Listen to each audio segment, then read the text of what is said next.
I'm Ethan Kwan, and today I'm going to be showing you how to solve the 4x4 Rubik's Revenge Part 3, because now you should be at the 3x3 stage where all your centers are completed, where this is equal to this, so this whole edge is equal to this, and this middle thing is equal to these four edges, and the corners just equal corners. And so these are this, these four QBs are this, and so on. So what we just did here, and if you haven't watched my other videos, you won't know how to get to this stage until now. So watch my other videos, visit my channel and watch my other videos before coming back to this video. So you can see me in the background over there. Hi. Anyway,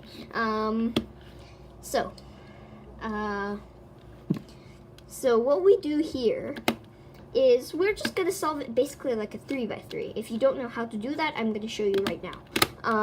But I told you, you will know how to solve the 3x3. So first we're gonna make the cross.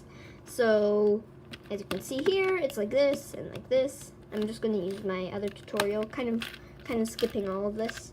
So we're gonna make the cross. This is just like a review, what we do. So if it's like this, just do that, like that. Flip it over, put the corners in, which is pretty intuitive, like that. Take it out, put it in, and then this is basically just a review of what we know.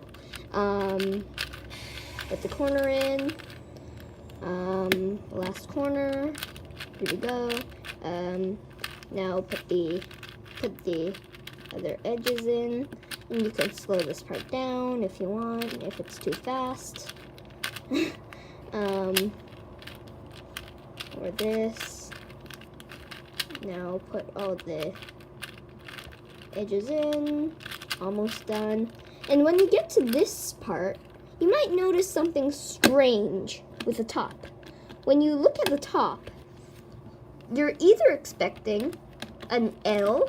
Well, you might not get this case, but you're usually expecting a dot, which is just the 4, an L shape like this, a line, or the whole cross. But you never expect like a T shape, or maybe an I shape like this. And what we have here is a parity, otherwise known as a mistake. And how we do this is, and click up there for the additional help, because this is kind of hard. But if you learn it, it's not that hard. So when you have an I shape or a T shape, you're gonna put the edge that you want to flip like this on the front. Actually, why don't you just pretend one of these edges is solved, like flipped, and then just do the whole thing. So let's say this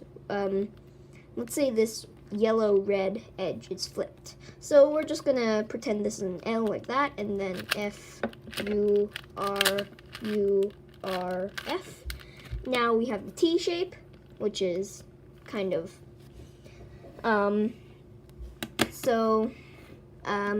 that's the edge we flipping, and pretend that's flipped. Now we have the cross.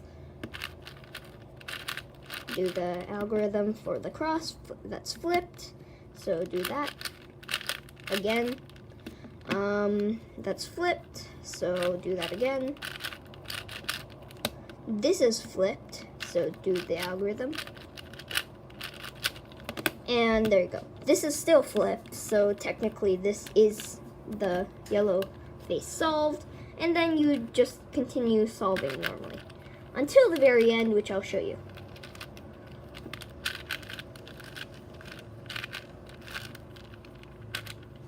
Like that. This is flipped, so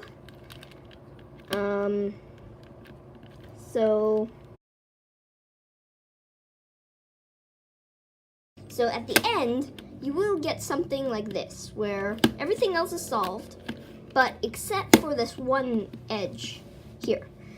How to solve this? Well, we're gonna basically do a algorithm that takes the cube out of its 3x3 form, if you check out my impossible scenarios on the 3x3 video, click right here for that. You'll know that this is never possible on a 3x3 Rubik's Cube.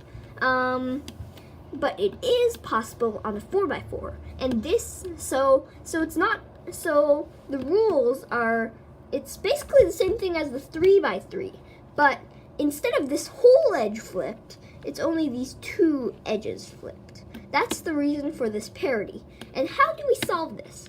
So we're going to pretend that this is the friend of this, and this is the friend of the front face. So this, and I'm going to call these wedges. So this is the right wedge, this is the left wedge. This is the up face, this is the front face.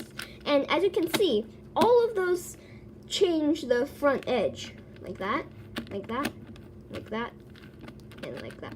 So that's why we're going to be using those faces. So that's all we're going to do. But it's pretty long. It's pretty a long algorithm. And I might have it up on the screen right now, but I have no idea.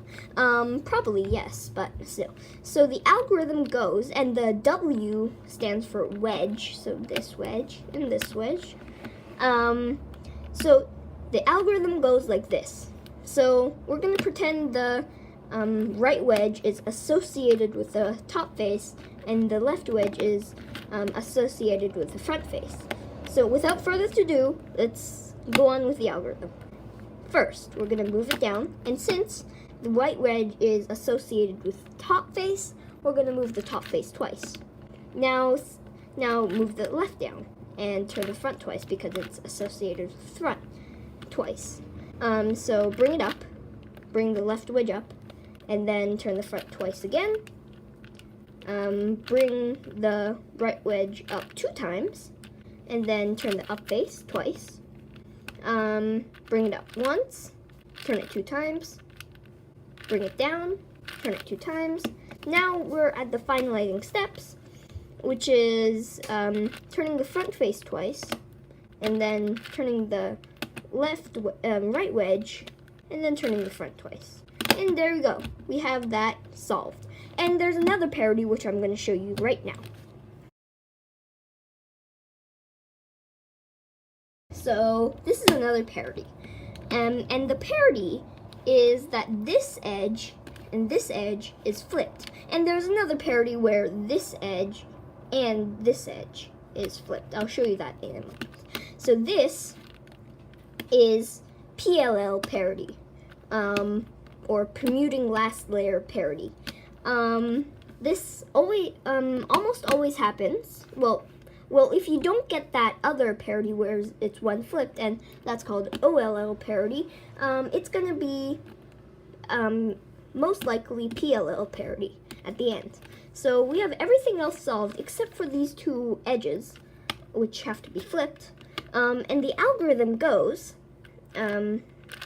up the top and bottom edges twice, the two right edges twice, the up face twice, the right wedge twice, the up face twice, the right wedge twice, the right 2 edges twice, and then the up face, both layers twice.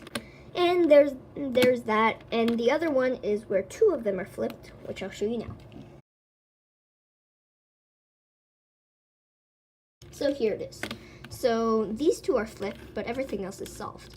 So when these 2 are flipped, we're just gonna do the same algorithm, but we're gonna have these 2 edges in the back. So not like this, not like this. So they're gonna be right here in the back. Now we're gonna do that same algorithm. The top 2, the right 2, the up 2, the right wedge twice, U2, both layers twice, and then like that. And as you can see, we got to this simple case, which is solved like this. There we go. So that's how to solve the Rubik's Revenge 4x4. And the parodies are pretty annoying, but once you learn the algorithms, it's pretty easy. And